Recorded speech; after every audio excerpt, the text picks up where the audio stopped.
Today we're going to be learning how to put an image behind text using the software Gimp. I got this picture of the beach and the word summer I just wrote out in simple text. So to start off, I'm going to grab the grow tool here, the scale tool on the text, and I'm just going to scale it up a little bit bigger for the tutorial so I could show you how to put the image behind it. So let's scale that there.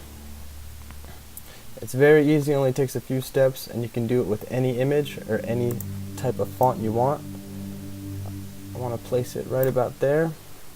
So on this text layer here, you're going to right click alpha to selection and then turn off the visibility.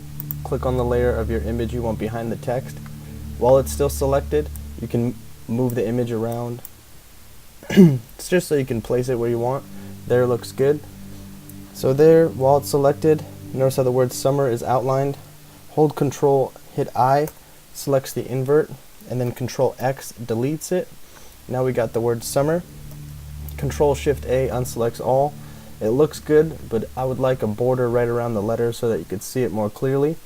So go ahead and make the visibility back on this layer of text you have. Click on that layer, and then let's alpha to selection that layer, and then from here, go to select, shrink, maybe about 3 pixels.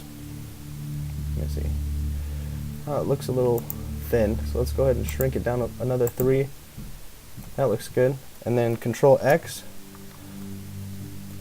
Control Shift A to unselect all, and there you go, you got your layer.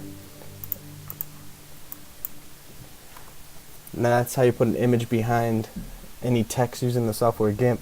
For more tutorials using Gimp, Inkscape, and Photoshop, visit fourthdimensionlogo.com. Thanks for watching.